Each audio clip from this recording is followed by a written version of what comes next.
What's up, guys, and welcome to the Rebalance podcast, where we dive into topics that matter most when it comes to overcoming struggles, injuries, and finding balance in your life. Everybody's idea of balance is that bit different, so my goal is to give you different perspectives, practical tips, as well as expert insights into what it means to live a balanced life. My name is Robbie Cassidy. I'm a physiotherapist and a health coach, and I've been helping people reignite their love for challenge, overcome their fear, and find more balance in their life through the process of self-development. So, let's get into it.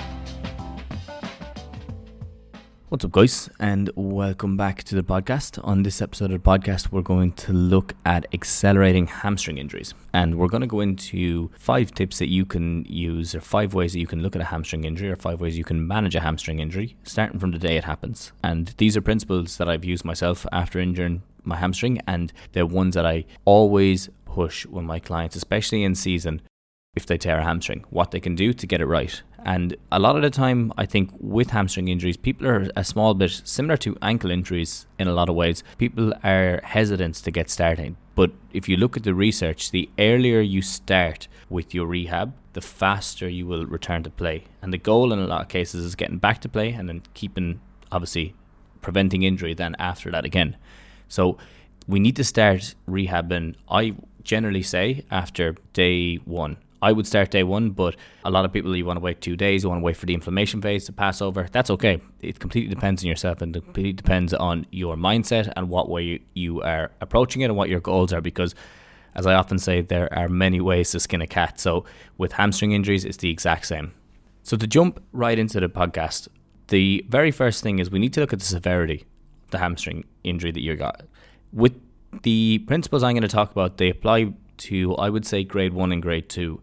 Grade 3 is more, you need to look more a surgical route in a lot of cases, because with the grade 3, you're looking at a full rupture.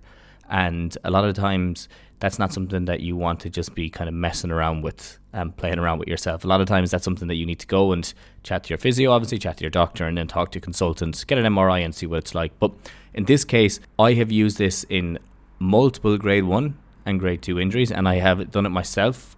On myself, I've used these principles for a grade 2 injury, and it was a pretty bad one at the time, and it was a high hamstring tear. It was actually on the tendon, felt like it was right up the very, very top, but I was able to return to play. I was able to return training very fast, a couple of weeks, but then I was actually able to return to play in around about the 5 to 6 week mark. But that's because, well, really, realistically, that's because we didn't have a game that week. But I did push it off a small bit because I wanted to get it right. But the important thing is being able to get back to training and then being able to involve yourself in training so your fitness doesn't come down that much and you don't actually get that deconditioned. Because with these issues, the majority of the time when you're getting back, you're deconditioned. And when you're deconditioned and you're trying to keep up to a team who's already playing, you're more likely to get other injuries as a result, because with fatigue increases your risk of injury across the board. So the goal really is that when you're getting back, you want to make sure that you have a certain level of fitness and that you're able to tolerate a certain speed in for lack of a better phrase. And what I mean by speed is like gameplay. So this is more applicable to those who are involved in team sports, because with team sports, as you're out, let's say you pull the hamstring on day 1, the team continues to get fitter as the season goes on. And if you're waiting to just get back in once you feel like you're ready in 5 or 6 weeks time, what happens to a lot of people is that they end up tearing it again, or they pick up another small injury, and then they're carrying these little injuries over the whole season. So we really want to look at how we can keep our level of fitness at a fairly significant level while we're rehabbing the hamstring. Now, to jump into it, one of the first things that I often push, that I really am very strict about with my clients, is that when you tear the hamstring, you need to, the next day, I was trying to get up and walk around. I'd be trying to move on it and just test it out and see where it is, because after the initial injury, the natural response of the body is for it to lock up and everything to get really tight and everything to get really sore, and the protective side of it goes through the roof. And you see this in acute injuries, you see it in chronic injuries. It's so common. And a simple example is when you think about when you tear say you sprain your ankle and you damage the ATFL ligament, which is a little tiny ligament on the front of your ankle. But once you do that, your whole ankle blows up. the whole thing swells up and you have a load of pain all over the ankle. And that's the protective response of the body. It's not that the whole ankle has gotten damaged. It's only a small ligament that's gotten damaged, but it's the protective response because it's a good way of stopping you from moving while it can figure out where the real issue is. And I often like to say to people, if we can calm down that response, we get a better understanding of what level the injury is at, as well as what we can do about it and how quick we can progress as a result. So an easy way to do that is, once it happens to you, you're trying to get up the next day, it's going to be stiff, it's going to be sore, and speaking from experience, I know exactly what it's like. It's going to feel like, oh Jesus, this is going to be months before I get back to play. But as you start to move, and as the day goes on, the more you walk around on it, the better it'll feel. And there'll be certain points that when you touch off it, then it's going to get really severe. And you just say, okay, right, I'm not going to go that far yet. And really what this leads us to then is, in every case, I think that we should be returning to running as early as possible. I think the goal, well, you tore it when you were running, most likely. Now, it's obviously different if you tear in a gym, but you tore it when you were running. So we need to get back to that level as quick as we can. And that, I'm not talking about getting back to 100% sprint in the same week or anything like that. I'm talking about literally just getting out, starting a walk, building that up into a light jog, building that up into a run. And then as the weeks progress, we're looking to get into a sprint. We're looking to sprint at a certain pace, and then we're looking to build that up. That is the key that people miss out on. A lot of people just go straight to the gym. They start working on exercises in the gym and they start getting stronger. And definitely huge proponent for that. It's a massive part of the rehab plan is being in the gym. And I'll talk about that as we go through this. But the goal is to get back running. The goal isn't to be able to RDL 120 kilo as soon as possible. The goal is to be able to sprint at 100% and get back into training. That's the goal, and we need to remember that. We need to be able to accelerate and decelerate, because both of those are going to cause that. And the majority of times the hamstring is actually torn in the deceleration phase as opposed to the acceleration phase. It's when you're slowing down that people often tear it, more so than when people are accelerating and going for it. And in my own experience, I actually tore mine. We were doing maximal sprints, like speed sprinting, right before it. So we were doing speed sprinting. I had run. I was okay. I got through them all. And then we transitioned from, it was straight line speed sprinting, which I hadn't actually done because I was in Bali and then I came back. I hadn't done that for a while. And then once I got back into training, or once we moved from the speed into a normal drill, it was the very first one, jogged out to meet a man. He went for the side step. I went to stop. Hamstring gone. And it was fairly severe. So deceleration part of it is going to be really important. And the reason I highlight that is because the fact that that's where people injure it most means that's the place that you need to go after. You need to make sure that you're not just working on accelerating. You need to work on deceleration over long distances, like where you get 40 meters, 30 meters to decelerate, and all the way back down to like 5 and 10 meters. Because both of them are obviously going to be at play, and they're going to put different forces through the muscle, depending. So returning to running, really important. Even if, as I said, even if you're just walking and you're just taking longer steps, you're skipping a step on the stairs, you're going up it.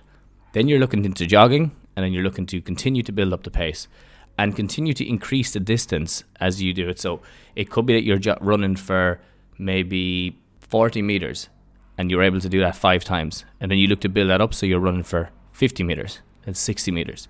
And then you're looking to build up the pace. You could be running 40 meters at 20%. Then you're running 40 meters at 40%. You're building that up slowly but surely. I actually, if anyone is interested, I have a return to running. I'll put it in the description of this podcast. It's a return to running program. Really simple. It's free. You can just go on and download it. And it basically has a structured way of, and it's specifically for hamstring injuries as well. It has a way that you can build it up, and it just tells you how you can look at it. So it's like accelerate for 30 meters, hold that for 20, and then decelerate for 30. And then the acceleration phase gets shorter and the deceleration phase gets shorter. And you can just check that out. Go into the link in the description and you'll be able to get it. So that's the first one. Looking to return to running as early as possible. Build up the pace, build up the distance, build up the tolerance. You need to hit it from both angles. You obviously need to be able to sprint at 100%, but at the same time you need to be able to play a 60, 70 minute game. So make sure that you're targeting it or hitting that from both sides. The next one then is, and this is another one that's really, really important. If you get this right, you'll be surprised at how fast it will heal, is try to work on it small bits every day. Try to do little bits here and there every day where you're just touching off it, finding the point of tightness, finding the point of tenderness, finding that point that it's actually sore, and then coming out of it. And that you're not just waiting to get to the gym or just waiting to get to the pitch. And the way you do this is just from general movements. You should be looking to do this 6 days, 7 days a week, where you're practicing basic leg swings. You're taking those longer steps. It could be also that you're doing an RDL. It could be that you do a lunge or a bodyweight squat. All of these movements that you can just, while you're talking to someone and while you're waiting for the cup of tea or waiting for the kettle to boil, you're just going up and down into a lunge position. You're kind of playing around with it and you're just testing it out and you're seeing how it's feeling. You're always looking for that point that's just a bit tight. You're going to the edge of it and you're coming back. You're going to the edge of it again and then you're pulling back. And then as you get better at this, then you can start to do the longer holds where you're doing isos. You might be going down holding for 5-10 seconds, or you might be doing the eccentric portion of it where you're lowering yourself for 5 seconds at a time, 10 seconds at a time.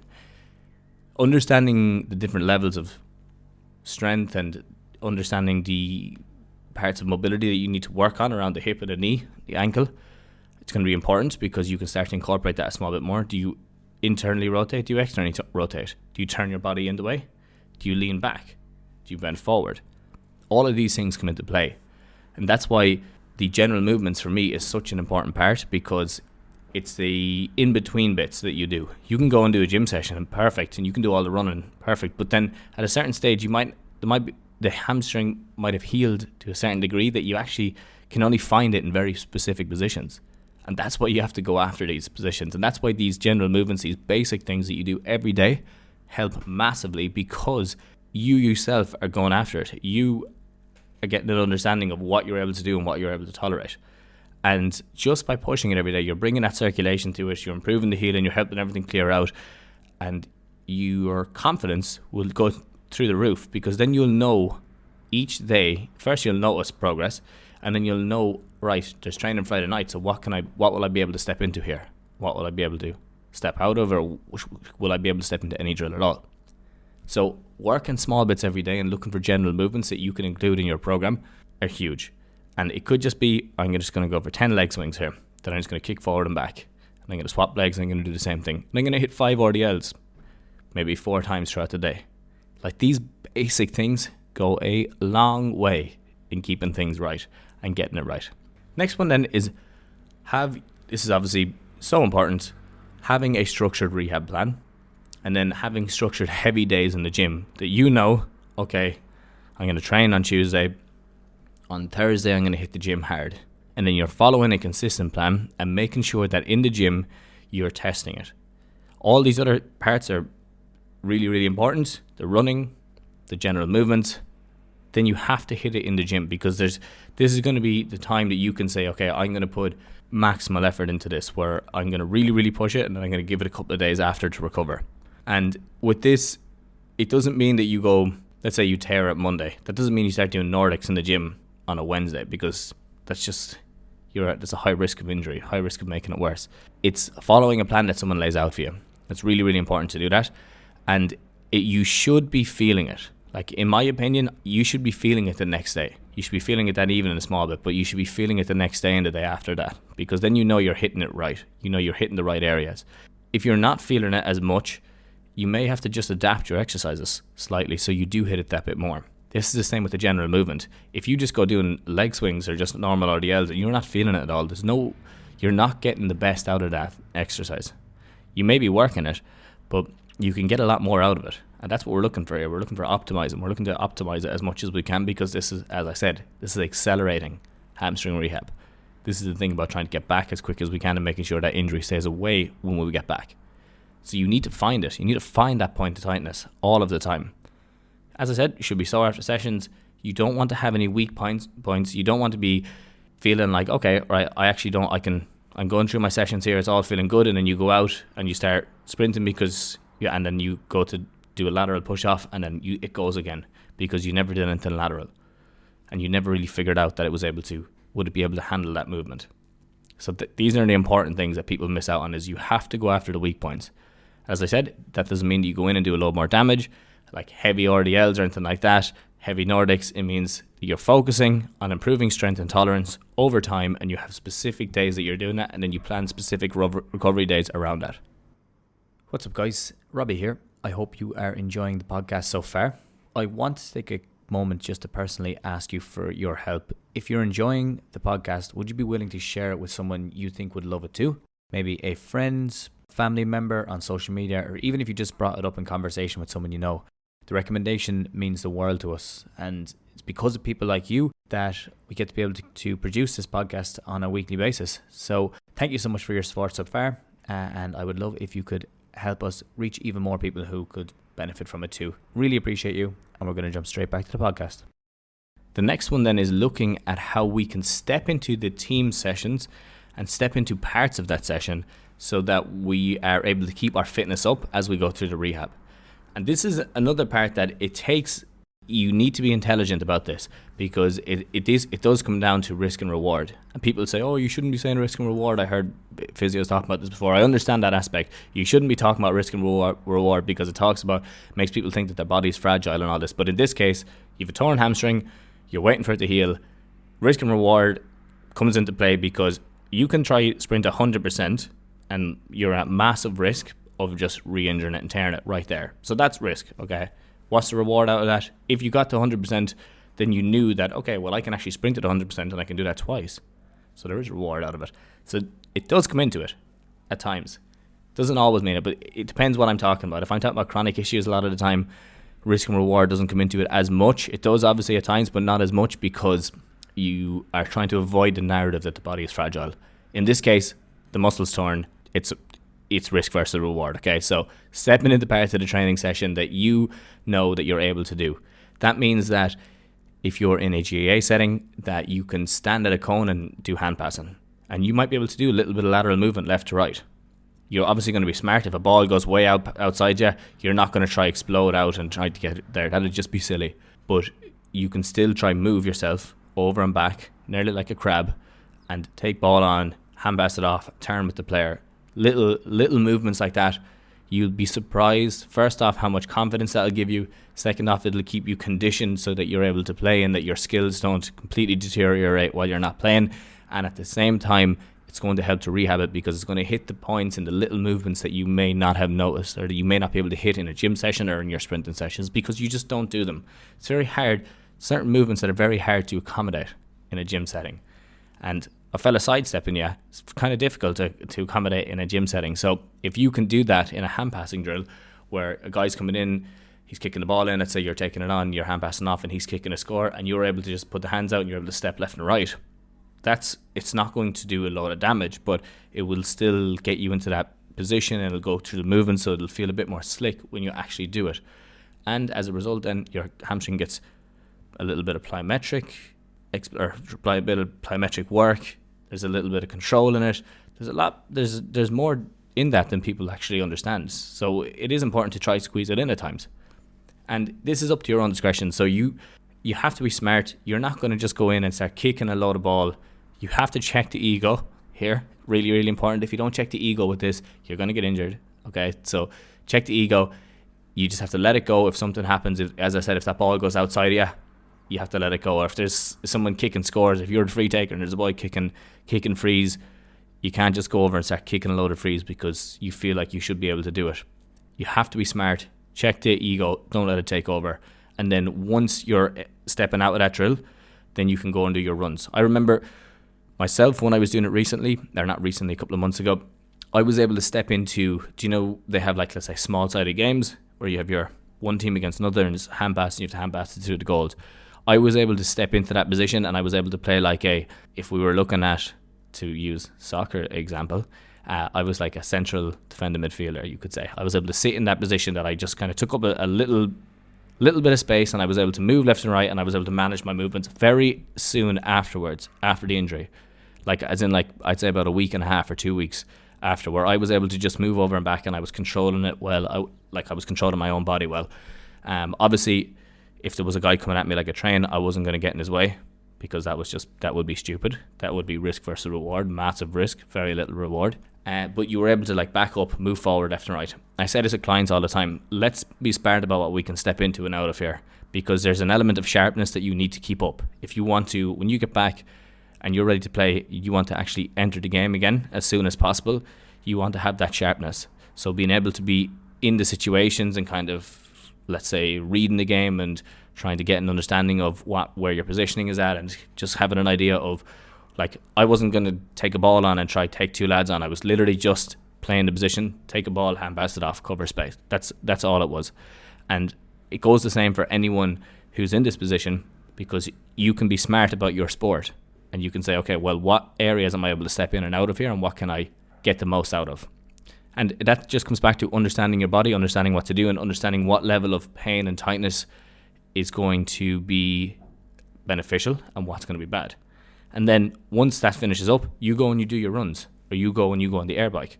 You know you've stepped in. You might talk to the manager at the start. You've stepped into your bit that you can do, then you step out. Just because you felt, and the thing is, with this, you have to check the ego, because you will feel good when you do it and you're moving and all that. You'll feel good and your body will start to feel like, okay, I can actually do all this. But that doesn't mean you're able to take part in the whole training, because there's an element that it may be able to last 10 minutes of running. But then when you go to that 12th minute or 15th minute, you're at higher risk there of a tearing, because it's just not able to handle that anymore. So then you come back to your running and you go into the gym. Hopefully that makes sense. Now the last one is avoiding complete rest.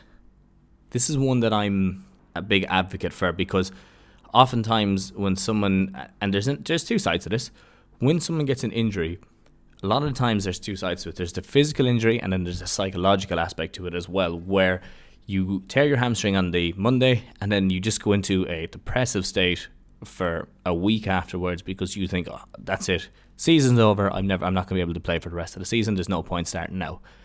And that's really common. It happens to everybody. You obviously, if you're involved in a team sport, you really enjoy it. When you get these injuries and you feel like you can't play and you feel like you're not part of the team, you feel isolated in a lot of ways. We need to be aware of that, and be aware of that in your friends as well if they do get injured. That's why I try to tell people to stay around the team, try stay in training, and try keep ticking over with little bits and pieces when you can. Because if you just say, all right, I'm taking a week off, that's going to extend your recovery time, your return to play time.